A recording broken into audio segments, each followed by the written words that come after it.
Best employees cooperative credit सोसायटीची पंचवार्षिक निवडणूक लढवली जाते आणि 5 वेगवेगळ्या युनियन ज्या कर्मचाऱ्यांसाठी काम करतात त्यांनी एकत्रित येऊन सहकार समृद्धी पॅनल या ठिकाणी निर्माण केलेलं आहे. खरं म्हणजे सहकारात खऱ्या अर्थानं समृद्धी आणण्याची आवश्यकता आहे. आमच्या देशाचे सहकार मंत्री यांनी आपलं धोरण बनवत असताना सहकार से समृद्धी आणि म्हणून मला वाटतं त्याच धोरणाचं पाठराखण करत प्रसाद लाड यांनी पॅनलला नावही सहकार समृद्धी अशा प्रकारे दिल्याचं दिसतंय. कारण बेस्ट एम्प्लॉईज क्रेडिट सोसायटीशी माझा जवळून संबंध आहे. कारण 25-30 वर्ष बँकेच्या माध्यमातून या पतसंस्थेला ताकद देणं, वेगवेगळ्या प्रकारचं सहकार्य मदत करण्याचं काम अव्याहतपणे आम्ही त्या ठिकाणी केलं आहे. परंतु ज्या पद्धतीनं समृद्धी सर्वसामान्यांच्या सभासदांच्या जीवनामध्ये येण्याची आवश्यकता होती, अशा प्रकारचं कुठलंही भरीव काम ज्यांच्या नेतृत्वाखाली 20-25 वर्ष ही पतसंस्था होती त्यांनी या ठिकाणी करू शकले नाही. आणि म्हणून आज कर्मचाऱ्यांनीच उठाव केला. प्रसाद लाडना तसं पाहिलं तर काही निवडणुकीत लक्ष घालण्याची आवश्यकता नव्हती. तथापि जेव्हा युनियनचं नेतृत्व करतो, तेव्हा कर्मचाऱ्यांच्या न्यायहक्कासाठी लढतो, त्यावेळेला आपली नैतिक जबाबदारी आहे. ज्या जिल्हा बँकांमध्ये ज्या क्रेडिट सोसायट्यांचं सॅलरी अर्नरचं नेतृत्व करतो, त्या अडचणीत असताना त्यांना मदत करणं, त्यांच्या जीवनामध्ये समृद्धी आणणं ही आपली एक नैतिक जबाबदारी आहे. त्या भावनेतनं त्यांनी यामध्ये रस घेतला आणि या निवडणुकीला सामोरं जातात. आम्ही बैठका केल्या, सर्व संघटनांना एकत्रित केलं आणि सहकारामध्ये आम्ही काम करत असताना कधी एक पक्षीय अभिनिवेश ठेवला नाही. आम्ही ज्या ज्या निवडणुका लढवलो ते स्वर्गीय अनेक सहकार नेत्यांनी, वसंतदादा पाटलांनी बेस्ट एम्प्लॉईज कोऑपरेटिव्ह क्रेडिट सोसायटीच्या संदर्भातली पत्रकार परिषद आहे. मला तर तुम्ही सगळे ओळखता, परंतु नाव सांगणं गरजेचं आहे. मी आमदार प्रसाद लाड, अध्यक्ष श्रमिक उत्कर्ष सभा.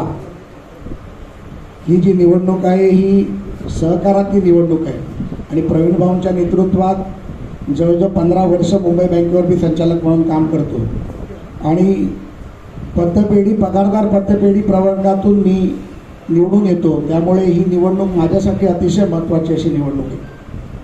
आणि ही निवडणूक लढत असताना, सहकारामध्ये निवडणूक लढत असताना वैकुंठजी मेहता असतील, कैलासवासी वसंतदादा पाटील असतील, यशवंतरावजी चव्हाण असतील, दस्तखुद्द शरद पवार साहेब असतील, किंबहुना देवेंद्रजी असतील, आणि प्रत्येकाने आम्हाला एकच शिकवण दिली की सहकारामध्ये पक्ष नसतो. सहकार करत असताना पक्षाचे जोडे बाहेर ठेवून सहकार केला पाहिजे, कारण सहकारातूनच समृद्धी होत असते. त्यामुळे आम्ही देखील जेवढ्या मुंबई बँकेच्या निवडणुका लढल्या त्या आपण पाहिल्या असतील, तर त्यामुळे तुम्हाला लक्षात आलं असेल की प्रत्येक निवडणुकीमध्ये सर्व पक्षामध्ये काम करणारी लोक, परंतु एक विचाराने सहकारावरती प्रेम करणारे आणि सहकाराची वृद्धी वाढवणाऱ्या कार्यकर्त्यांची फौज माननीय प्रवीण दरेकरांनी उभी केली.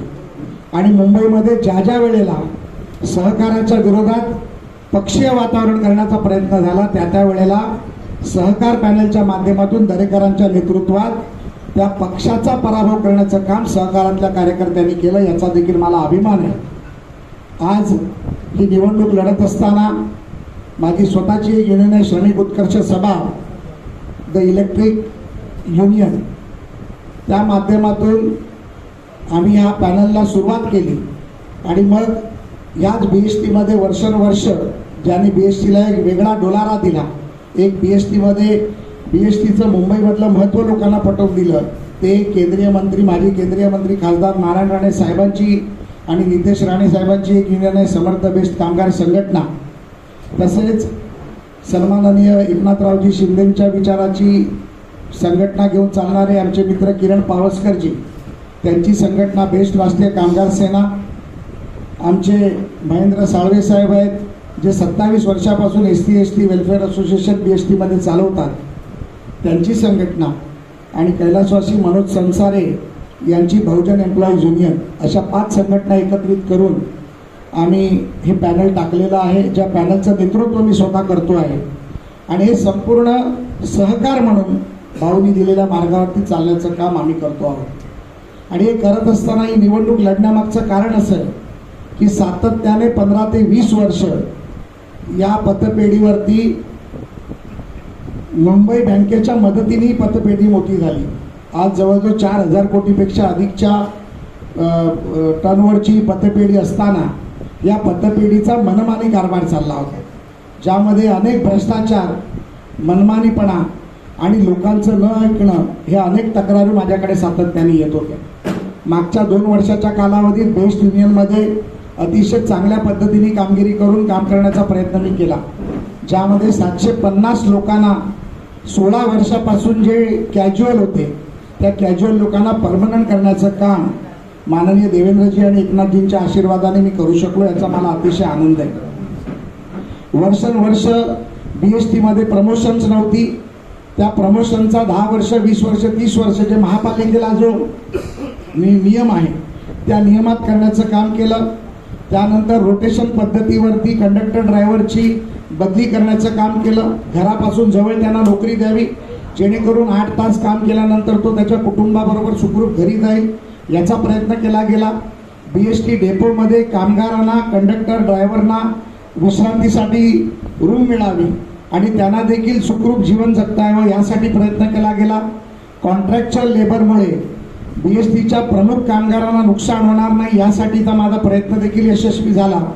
आणि सगळ्यात मोठी गोष्ट म्हणजे आपण सगळ्यांनी कोविडचा काळ पाहिला, आणि कोविडच्या काळामध्ये सगळ्यात मोठी गोष्ट होती की कोणीही रस्त्यावर नव्हतं, फक्त पोलीस रस्त्यावरती होते, डॉक्टर आणि परिचारिका रस्त्यावरती होते. अशा काळात मुंबईच्या गरीब लोकांची जीवनवाहिनी ज्याला आपण म्हणतो, ती जीवनवाहिनी बेस्ट रस्त्यावरती होती.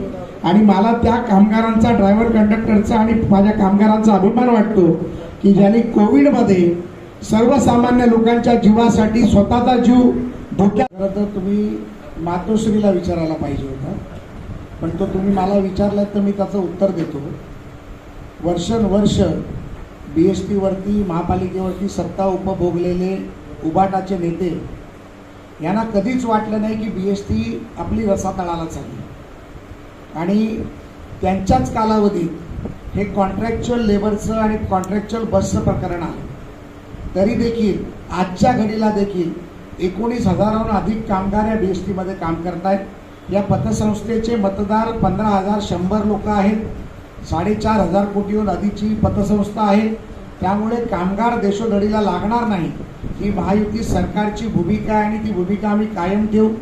महापालिकेच्या माध्यमातून दर वर्षाला 1,000 कोटीचा बेलआउट प्लान महापालिकेने BSTला द्यावा, अशा प्रकारचा एक निर्णय झाला. त्यामध्ये देखील माझा हट्टास असा आहे की दर महिन्याला 150 कोटी रुपये, अशा प्रकारे 1800 ते 1900 कोटी रुपये हे महापालिकेने BSTला द्यावे. कारण मी संपूर्ण जगात फिरतो, जगामध्ये जपान जर आपण सोडलं तर अशी कुठलाही कंट्री नाही ज्यामध्ये त्यांच्या राज्याची किंवा कॉर्पोरेशनची ट्रान्सपोर्ट व्यवस्था ही प्रॉफिटमध्ये चालते. ही ट्रान्सपोर्ट व्यवस्था जी असते ही जनतेच्या सेवेसाठी असते. हे सरकारचं कर्तव्य म्हणून सरकार चालवत असतं आणि त्या स्थानिक पातळीवरच्या त्या संस्थांनी त्याला चालवायचं असतं आणि त्याला सरकार पाठबळ देत असतं. मी आपल्या माध्यमातून आपल्या प्रश्नाचं उत्तर देत असताना उभाटानी काय केलं किंवा मातोश्रींनी काय केलं यापेक्षा आम्ही काय करू याचं 2 शब्दात उत्तर देतो. निश्चितपणे कामगारांचं नुकसान होणार नाही, कामगार कमी होणार नाहीत. या माध्यमातून जे कॉन्ट्रॅक्च्युअल एम्प्लॉई आहेत त्यांच्या व्यतिरिक्त बेस्ट कामगारांना देखील न्याय मिळेल आणि भविष्यात कॉन्ट्रॅक्च्युअल व्हेकल न येता कामगारांच्या मुलांना नोकरी मिळेल, अशा प्रकारचा प्रस्ताव माझा आहे. या व्यतिरिक्त ज्या कामगारांची घराच्या 27 ठिकाणी प्रॉपर्टी आहे त्या ठिकाणी BTT चाळीप्रमाणे जसा विकास केला, पोलिसांच्या घराचा विकास केला, तसा माझ्या 19,000 बेस्ट कामगारांना देखील 15 लाखामध्ये सरकारने घर द्यावं आणि उरलेल्या व्यवस्थेमध्ये घरं बांधून ती भाड्याने देऊन BSTचं उत्पन्न वाढवावं, ही माझी मागणी आहे. आणि 15 लाखाचा देखील बर्डन BST कामगारांना परवडणार नाही मला माहिती आहे.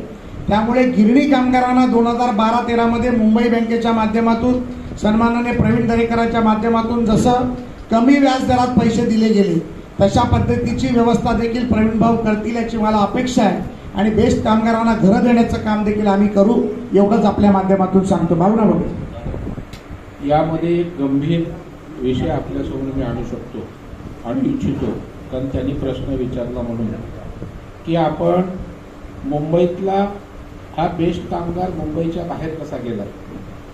मी जेव्हा प्रसाद लाडेने मला बायफर्गेशन विभाग वाईज पाठवलं तेव्हा एकदम माझ्या प्रकाश पडला डोळ्यासमोर की भाईंदर मीरा रोडला 262 लोक गेले, बदलापूर कल्याणला 1529, डोंबिवली 365, उल्हासनगर 51, नालासोपारा 133, 259 वसई, विरार 182, नवी मुंबई, ठाणे. सांगायचं तात्पर्य की हा मुंबईतला मराठी माणूस 15,000पैकी 50% लोक मुंबईच्या बाहेर गेली. तेव्हा भाजप नव्हतं महापालिकेत नेतृत्व करायला. त्याच्यामुळं हे पाप कोणाचं आहे. आता मुंबईतला मराठी माणूस बोलताना ज्या आमच्या बेस्ट कामगारांनी शिवसेनेला ताकद दिली, शक्ती दिली, तो माणूस त्या ठिकाणी मुंबईच्या बाहेर गेला. एवढंच नाही, नॉट फाउंड 780 लोक आहेत. त्या बिचाऱ्यांना कुठेच घर नाही, कोणाचं जरी आश्रयाला राहत आहेत याचा विचार त्यांनी कधी केला का. परंतु या सगळ्या गोष्टींचा विचार निश्चितपणे या ठिकाणी हे पॅनल जिंकल्यानंतर सरकारच्या माध्यमातून प्रसाद लाडांसोबत आम्ही सारे लोक असू हा विश्वास देतो. आणि त्या मुंबईतनं बाहेर गेलेल्या या गिरणी कामगारांना जसं आम्ही त्या ठिकाणी मदत केली, केवळ आम्ही बोलवचन नाही आहोत, केवळ भावनिक वातावरण नाही, तर 6-7 हजार गिरणी कामगारांना सरकारने घरे दिल्यावर अत्यल्प व्याजदरात मुंबई बँकेने पैसे दिले, ती लोक घरात गेली.